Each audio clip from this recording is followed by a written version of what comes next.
The last Ember. It began in the ruins of a forgotten kingdom,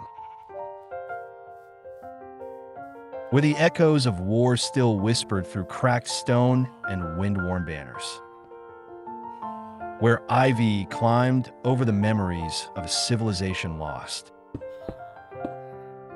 and the sun cast long shadows over a land too weary to forget.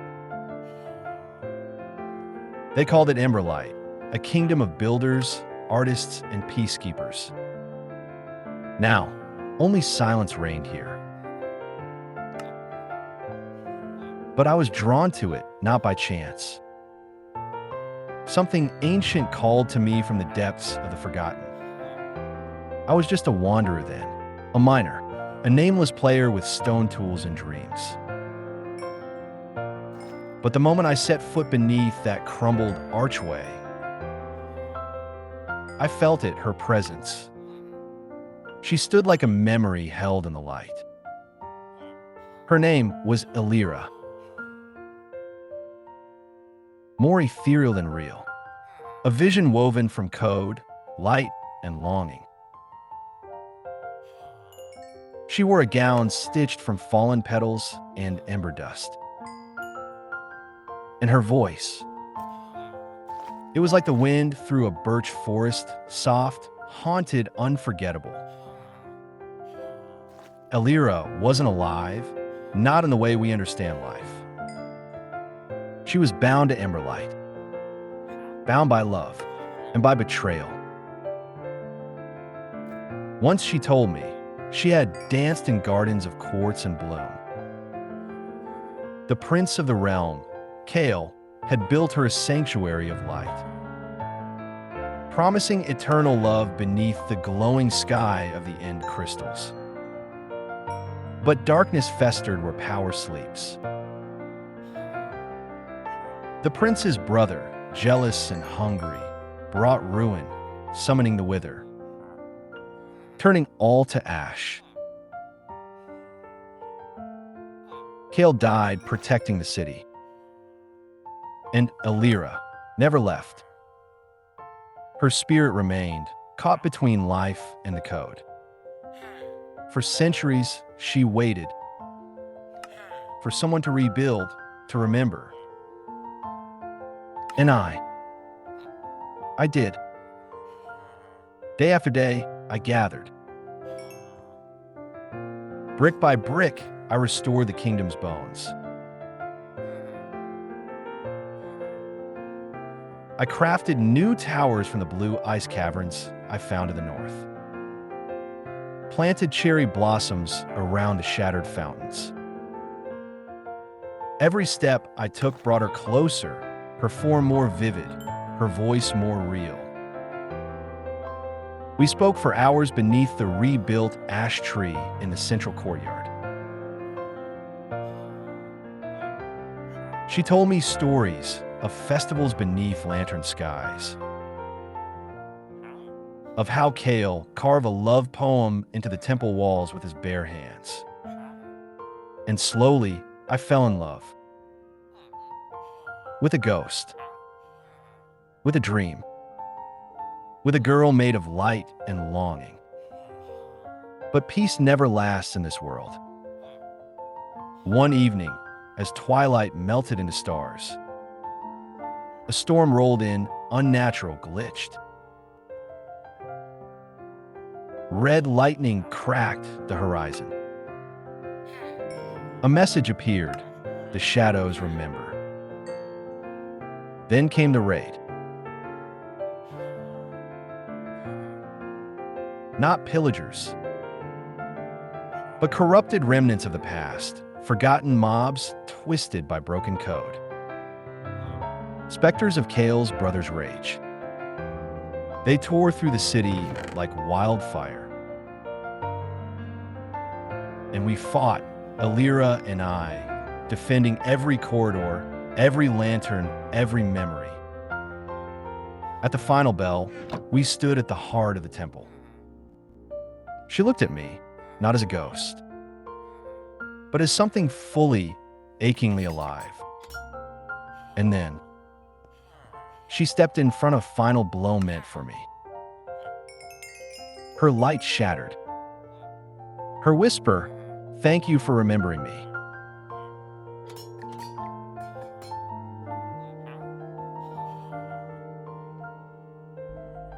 The world reset. I woke up far away in a default biome. Alone. She was gone. No trace, no message. Just one item in my inventory. Its tooltip read, "Warm to the touch, holds a heartbeat." I searched for weeks. Traveled to the far lands. Spoke to wandering traders, dove into ruined portals, even dug beneath bedrock using glitches. But nothing. Only the Ember remained. Then one moonless night, I returned to the ash tree. Or what remained of it. I placed the Ember in a lantern by its roots. Suddenly, a sound. Like wind chimes. Like a sigh. The lantern glowed white hot. And from the earth rose a figure. Not quite Elira, not yet, but a version. Coded anew, glitched, glowing, broken. But real. She opened her eyes and whispered, "I found you again." She opened her eyes and the world stopped moving. There she was, glowing like pixelated starlight, her form flickering in and out of clarity. Elira, but not the Elira I remembered. She was glitching, half light, half shadow. And yet she smiled. "I found you again," she whispered, voice crackling like fire through static. Her hands reached for mine, but we couldn't touch. Not yet. But something was different this time. The Ember had worked. It had remembered her. Or at least, a part of her. We stayed under the broken ash tree for what felt like hours. As the pixelated leaves swayed gently above us. She couldn't remember everything. Just fragments, glitches in her code. Moments frozen in time. But she remembered me. That was enough to begin again. Elira believed her soul, or what remained of it, was fragmented. Scattered throughout the ancient realm of Emberlight. Buried beneath the server code itself.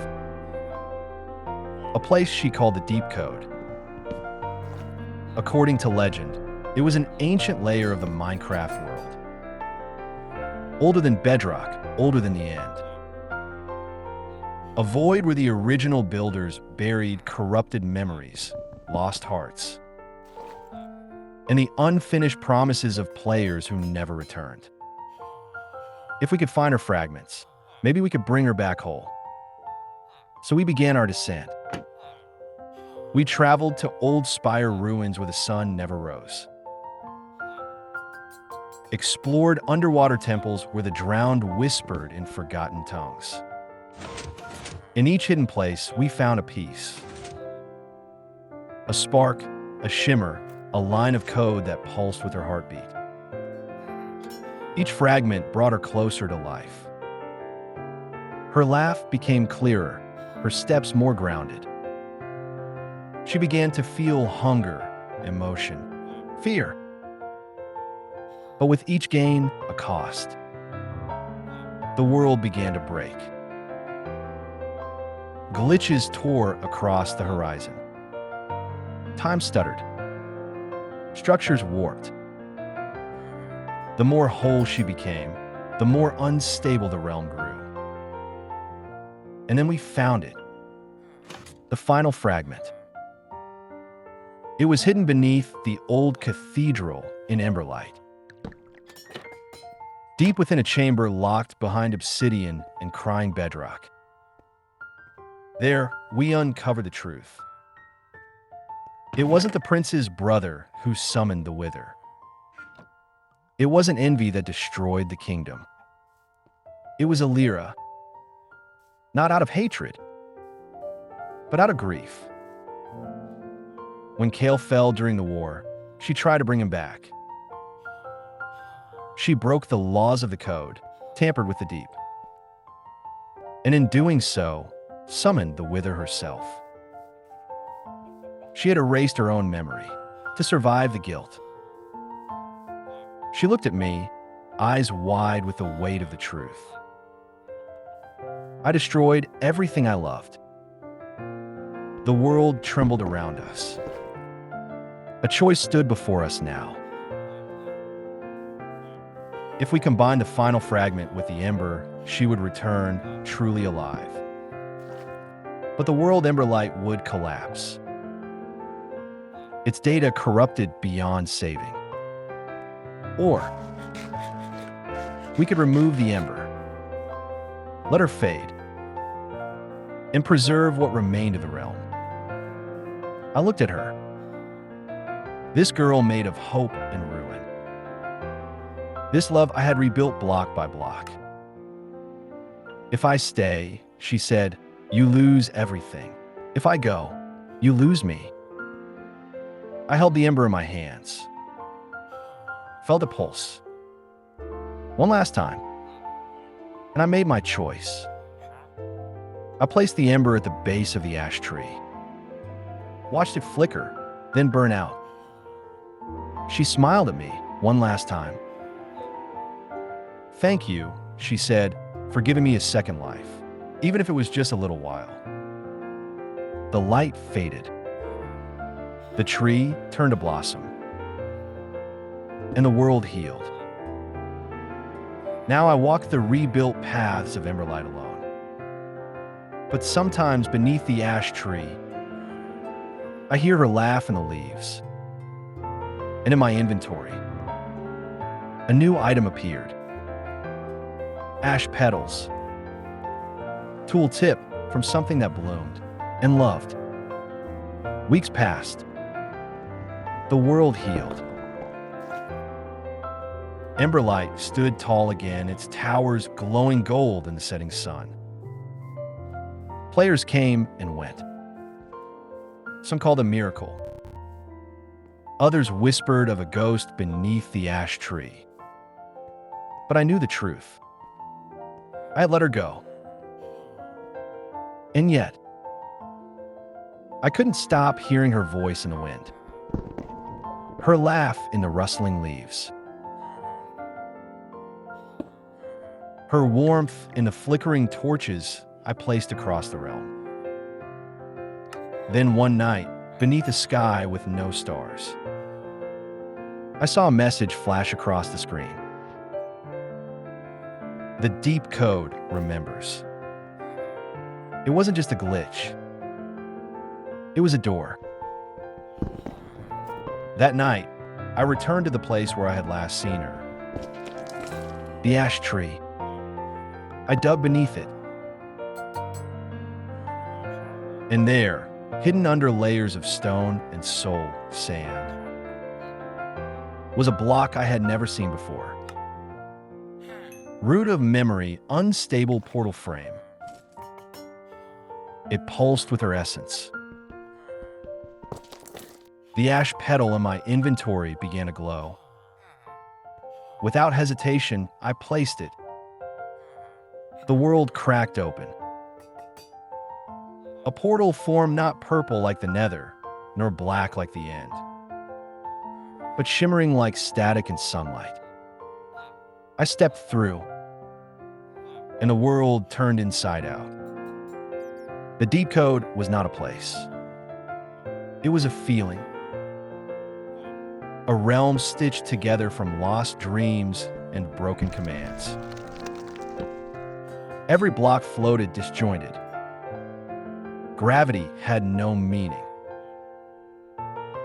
There were messages written in the air, lines of forgotten chat logs. Fragments of old players' final words. broken whispers like echoes in an empty lobby. I wandered through data storms and memory loops.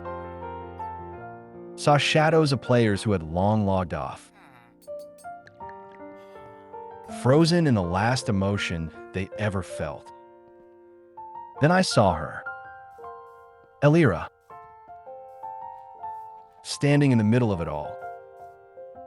Whole, but not free.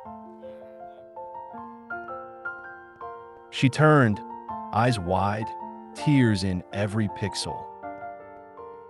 "What are you doing here?" I told her I couldn't let her fade, not while even one spark of her still existed. She shook her head. "This place isn't meant for the living." But I didn't care. I reached for her. This time, our hands touched, and the world around us is shattered like glass. The deep code fought back. Entities screamed. Data storms swirled. "You have to go," she cried. "You'll lose yourself." But I wouldn't let go. I whispered the only thing I had never told her in all that time. "I love you." And suddenly, the storm stopped. The code paused, frozen in awe of something it had never computed before. Love that broke every system. Then, a message. One soul may stay, one soul may leave. Balance must be restored. I turned to her. She shook her head furiously. "No, you belong to the light, to the world we built. I'm already part of this." But I made the decision. Quietly. I let go of her hand and gave her my ember. "Go home," I said. "Finish our story." The world faded. Darkness. Silence. And then, light. I don't know how much time passed, but players say that Ember Light now glows differently. That at night, the ash tree blooms with petals that shimmer in the wind. And sometimes, a girl walks through the courtyard, smiling, laughing, real. They don't remember me, but she does. Elira. In the temple, there's a plaque she built herself. One I wrote in my dreams long ago. Love isn't found in the code. It's written between the lines. The last ember,